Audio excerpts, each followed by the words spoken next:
Hi everyone, this is Claire. In my previous video, I've shared a little bit about the macro factors and the market forces causing how we look at demand and supply overall. And today, what we want to acknowledge is that in 2026, because of the land bid prices, the new launch prices next year is going to be another sort of high. So we want to be able to compare the gap between the new and resale going to next year so that you know how to make the right decision, right? But today, let's say you have missed out a ballot on one of the launches for the past couple of months, like Sky Holland, Penrith, or Zion Grand, and you want to be able to see what you can get today. This will be purely based on a budget and product recommendation. So what I'll be covering today will be under a 2.1 million mark, 2.6 million to 2.8 million, what can you buy? And also finally a 3 million budget range. So I'll be covering another video that will be a 3.5 to 4 million range in terms of the recommendation that you can potentially get in today's market. But what I want to help you guys understand is that actually there is a lot of hype going in for new launches today. Every time there's a show flat, there is right now in today's market, there is going to be like a 3-time oversubscription with the number of interest that we collect. So there is always a 3 to 4-time oversubscription in terms of the launches that we see today, generally quite in good locations as well, and you see that the results of it is 80% sold, 99% sold, that kind of thing. So why I'm doing this video is because I think there are many opportunities in the post-launch phase that we may not realize today, but in terms of per square foot, I think especially going to next year where per square foot prices will be even on a higher side, this might be a good video for you to understand that actually in the post-launch phase there is some other good opportunities as well. So I'm categorizing them by budget. So there's a 2.1, there's a 2.6, 2.8, and then a 3 mil for today's video as well. So some parameters that I want to set before that is these units are exact units that are available at the point of filming. What I'm looking at is more from an investment point of view, and these units are all in the post-launch phase. That means they have already launched. There are some remaining units, but I feel that after looking at the landscape today, there are some post-launch units that are worth it as well. And from my opinion, this is the one that holds the minimum risk, either from a per square foot point of view. So these are products that hold the minimum risk in terms, from my opinion, because we also want to look at the per square foot range and whether there's opportunity for probably own stay buyers or even investors coming in as well. The fourth point is cheap doesn't mean good, right? So what I'm doing is here is that I'm pointing out the safe buy as compared to the other options that you might have available. So for example, today there are some developers that are throwing out discount for some of the units over there, and they may be cheap or they may pose as an opportunity, but if you look at pricing, that it's a huge gap and not a steady growth in terms of the developer pricing, may pose as a little bit of a risk for you. So depending on your objectives as well, the options will differ. So it's best to understand a little bit of your objectives as well before you know that you're making the right and the best move possible. So under the 2 mil mark right now, we do have a Promenade Peak 2 bed 2 bath. I know some of the prices that when they launched, they were going at about 1.85, and a lot of the units have been snapped up already. But what I'm pointing towards for this particular unit is it's a 2 bed 2 bath. It's an RCR region, but right in front of Great World City at 2008 per square foot. So like I mentioned, with the upcoming land bids and all, we will see Bayshore selling at this kind of per square foot. So right here, you're right smack in the city. You have an integrated mall right beside you. You have a Great World City. You are also fully sheltered to a Great World MRT, which is only one stop away from Orchard. From an investment point of view, if you're looking at this potentially buy for investment, this will be able to get you better use than Bayshore. So if today you're having an option to buy, for example, a Faber or Penrith as 2 bed 1 bath at this kind of pricing, I would rather this one because the entry price in terms of the per square foot is still quite healthy, and at the same time you want to rent it out, the rental demand should be quite strong. So why we're saying that this one at 2008.42 per square foot is a healthy range to look at is because when we look at prices today, right, OCR region has hit about 2001 per square foot, RCR hit almost 2008 per square foot, and CCR is sitting at about 3000 plus per square foot. So you see that the gap between the RCR and CCR has narrowed quite a little bit from past few years. Past few years, you always see that CCR feels very unattainable, but today you have an opportunity to live in the city at this kind of 2000 plus kind of range of pricing. I think it's quite healthy. So basically you're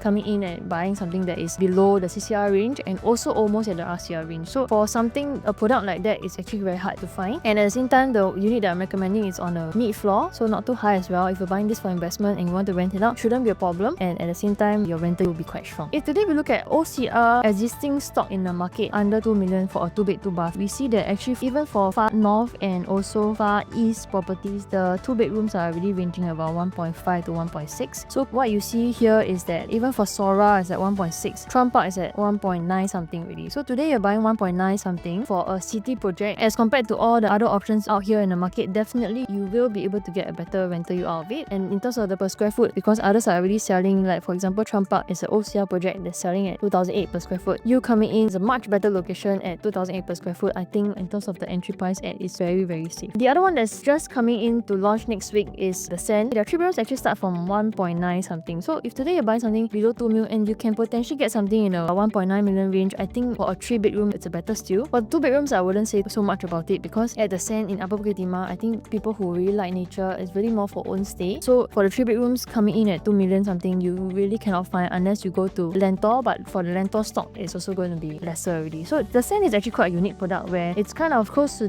where the hype and the transformation is happening in beauty world, but at the same time, you're kind of away from it and you're close to nature. So I think it's quite a good in-between. If you get something in the 3-bedroom range at this kind of size, which is a good layout, under 2 million, I think it's quite a safe buy as well. So it's going to be launching next week. So likely, if you haven't placed a check for this, the units that will be under this range below 2 million will be stepped up already. But of course, there will be other options. If you're buying for your own stay, I think this would be perfect. But if you're buying for investment, I think the Promenade Peak one will make more sense. So coming in at 2.6 million, I would recommend Alta 3-bedroom at 926 square feet. There are still some units available like on the 30-something floor, okay, and this is at about 2008 per square foot. Why Alta 3-bedroom is quite a draw, because if you look at Clairvont's layout, it's something very similar to this, but at the same time, one of the better profit-making ones for Clairvont is the 900 plus square feet. So later I'll show you a bit of the profitability there, because I feel that like for upgraders coming in who want to buy Alta 3-bed, it's a comfortable size, it's okay to fit a family in, and this would be a good in-between in terms of price point and also the upgrade in terms of price point and also the layout that would be able to fit a family coming in. So the 926 here, over here, you're coming in, you have an enclosable kitchen, the sliding door over here, you got windows in the bathrooms and also in the kitchen as well over here, and it's a very compact size 3-bed that works for a lot of families out there. The other recommendation at 2.8 will also be Alta at 1023 square feet. Later I'll share a little bit of difference in terms of why I think that if you have a 2.8 million budget, there is also a chance for you to go for the 926 square feet one if it's for investment, but if it's for own stay, I think the 1023 square feet one will fit better. So the 1023 one, the one difference is that it's a dumbbell concept, so you got one bedroom on this side. Coming in, you have a dry kitchen top and the fridge, and it makes your living dining room much bigger. You also have a yard and WC and also a study. So in this case, what you can do is you can actually enclose this area and be able to fit a helper in, but yeah, you still got 3 decent sized bedrooms to look at, and this is coming in at about 200k more. Why I think Alta will continue to do well, like how Clairvont has done, is because there is a strong HDB demand coming in. The population of people in the Clementi area with new BTO flats and all, it's a lot. So we see that actually a 445B Clementi Avenue has just sold record high of 1.3 million. We also see more and more $1 million flats coming in Clementi as well, because the location is quite central, and for you to be able to live there is actually very livable in terms of amenities. But yet at the same time, what it really draws people in is really looking at the lifespan of education over there. So you can actually be able to stay there and have convenience for your kids all the way from primary school, secondary school to all the way to tertiary, and still be comfortable in the area because all the schools are there. So if we look at HDB demand, right now what we see is that you coming in to buy a BTO, the pricing is about 530,000. If I just look at an average 4-room selling price and not the $1.3 million property, is at 1.1. In terms of your sales proceeds, after you pay back your CPF and also whatever loan that you have paid, I have about 900,000 of cash proceeds to be able to dump in the next one. So today, if let's say I buy Alta at 2.6 million, the 926 square feet one, and I want to sell at least 3 million. In terms of the down payment and buyer stamp duty, I will be paying around 900,000, which fits in for this profile of people and do not need to top up any cash. For the 10231, if today I buy at 2.8 million, I want to be able to exit at 3.1, then that will require somebody to be able to top up a little bit for the down payment plus stamp duty, unless this one, the prices keeps increasing. So for the seller who sold it at 1.3 million, will be able to cover easily about a 3.3 million property. So that's where you want to be able to target in future, where you know that the estate around your area has that kind of HDB upgrade demand that will be able to cash out the amount of profit proceeds that you want to be able to pay for your profit. So what we see also at Alta, what we are seeing for the Alta per square foot is around 2008 per square foot, but we also see that at Park Clementi for a 3-bedroom at 1,000 over square feet, we see that the PSF has already hit about 2006 per square foot. So there is enough price support, because we look at a harmonized project plus about a 10% price gap between a resale and a new. This is a very healthy range. If we do see a project that is going to be $800 per square foot from the new and resale property, for example like Gem and Ori sounds a little bit more dangerous for you to enter, because there is very little price acceptance in the market and lesser HDB upgraders coming in the estate itself. So we look at profitability for their 958 square feet and their 1023 square feet. So if you look at the profitability of Clairvont itself, this is actually 1130 square feet. They have a 958 square feet and a 1130 square feet. If you just look at it from a harmonized point of view, actually your Alta will be 926 over here and 1023. In terms of profitability, we do see that actually the 9581, because of the affordability gap over here, we see that profits are actually quite substantial. So you can get up to 500 over 1,000 for a 4-year holding period, while a 1130 at only about 600 plus thousand. So if you look at the 958 square feet versus the 1130, so the 958 square feet over here, they made about 400 plus to 500 over 1,000 over a 3 to 4 year holding period. But you see the 1130 over here, they've also made around the same kind of profit. So of course it really depends on the entry price that you enter at. But looking at this alone, I personally feel that let's say you have a 2.7 million budget, there is some value in going for the 926, because from a HDB upgrader point point of view and knowing how the estate has performed in terms of the HDB prices, we will be able to see a bit more price support for the 926. So if you're looking at Alta 926, that might be a smarter choice from your ROI perspective than going to 1023. Unless 1023 is ready for own stay, you will be able to fit a helper in, and there will be buyers who really need to be able to fit a helper in, then that space will work perfect for them. Lastly, for a 3 mil budget, so this is what I've been sharing a little bit with my buyers as well, because going into this area, what we're seeing is that we have Pine Tree and Nava. Most of them coming into Pine Tree Hill and Nava Grove is really understanding that the per square foot is actually quite low as compared to the surrounding, which I'll share a map on it a little bit later. People coming in here, they want to buy for own stay, they need some form of space and the size that they can work with. And Pine Tree Hill at 1216 square feet, the 3+ study works the best because they have a proper study with a window. The kitchen space, the helper's room and all that is really sufficient.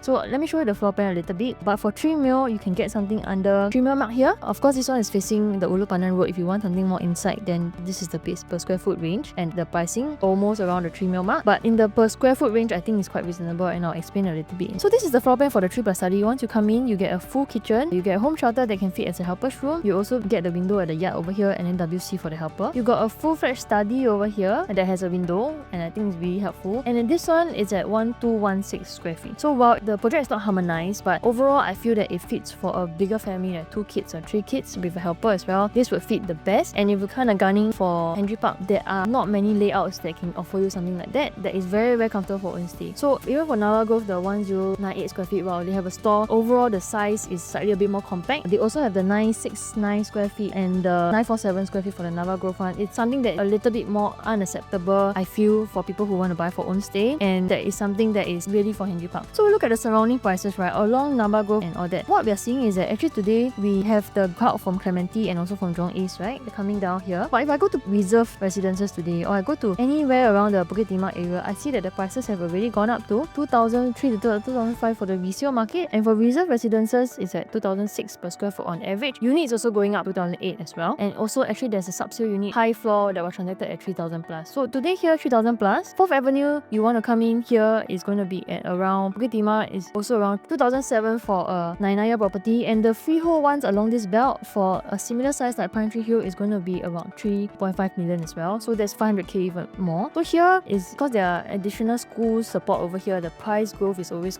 small. And then looking at Alta and all, hitting about 2006 to 2008 per square foot. Here at One North, it's close to MRT 2004 per square foot, but it's a smaller project. Sky Holland, highest done is 3001 per square foot. So looking at the prices over here, across here, and even at Alta, right, a good in between coming into Nava Grove would be somewhere where people might appreciate in terms of the school, and also being able to be connected to Bukit Timah, to your Heartlander area like Jurong East and Clementi over here, but yet be very close to town coming down here from Orchard. So I feel that Pine Tree actually is very undervalued, because looking at the per square foot around the area, there will be only people coming in to appreciate the layout and also understanding that the price point is actually quite reasonable. So we look at a 3 mil mark. This is RCR region coming in at 2,451 per square foot. That means you're coming in like a pricing that is in the mid of COVID and in the middle of where COVID was. And considering that the fact that now the RCR prices have gone up to this high, even Penrith has gone up to 3085 per square foot. Coming in here, you have a very, very healthy gap, about 600 per square foot difference. So what we consider a safe buy would be when you know that price acceptance and price support, looking at the rest of the Central Core region, Pine Tree Hill actually sitting here at 2004 per square foot is really a steal. So there are not many units available remaining already. So if you're keen, you can reach out to me, and then I can also show you exactly which one and which stack to look at and point out to you the differences as well. So for own stay demand, I feel is a little bit strong. So what the common objection of Pine Tree Hill and Nava Grove is that there are so many freehold properties around the area. Across from behind is your Mount Sinai area. We just zoom in on the 9-year properties in around the area. So Pine Grove is one, Esther Green and Cavendish Park. You see that actually while there was some stagnation over here, the price actually has gone up over the years. So if you look at from here, 600 plus per square foot, it's gone up about 1000 per square foot over the years. So if you're having a school going child or you have children going to Henry Park, this one will be more of like a at least 5 to 7 year kind of time frame for you to look at. But be knowing that the surrounding per square foot prices have already gone up to such a high, almost at 3000 per square foot, you coming in with a $600 buffer, I think is very, very safe. So this is something to look at if you're buying this for own stay as well. At about 1002 square feet, the size is perfect for families as well, understanding that the rest of the other regions are all in the 1000 plus square feet. So some of the theories that I've just shared is, one is that entry price is important. If the price is already accepted in the market, or it's only like a 10% gap from the new and the resale, I think it's quite a healthy range to look at, because historically we always see the 30% gap between a new and a resale property. You need to find a layout that's more superior than others. That means looking at the Alta 926 square feet versus also the Pine Tree Hill, the 1216, is something that is a little bit more unique and not so commonly found, which appeals to some HDB upgraders as well, especially when there are key attributes that will make a good development, like you have a school attribute, your pricing is very attractive, and your layout is good, then that will be able to give you the kind of returns that you want. So that brings me to my third point as well. Your future buyers, what do they look out for, right? The layout, they want a good development, they want a good price as well. So for you to be able to have a good cushion for that is where you enter a safe entry price. So everything is kind of interlinked. We want to also know that the right timing is also important. You coming in here knowing that everywhere else has really gone up to 2007, 2008 per square foot or up to 3,000 per square foot. Coming in with $600 per square foot budget, buffer will be very, very healthy. So the recent land bids coming up, we do see that it will signal higher prices next year. So where we are coming in is looking at post-launch phase will be better. And for this year is more critical because we will expect that once the developer increases the price for next year, then ones that are remaining in the inventory over here in the RCR region may not be that cheap anymore. So I will also be covering another one on a 3 to 4 million budget, a couple of options for you to consider in my next video. So if you have any questions, you can feel free to pause this video and also scan the QR code to WhatsApp me directly. If not, then I hope that this gives you a bit more clarity on what to look out for. If it's something that you haven't been thinking about, but now this video has given you some insights on it, please help me leave a comment or just text me and let me know as well. Okay, so I'll see you in the next one. Bye.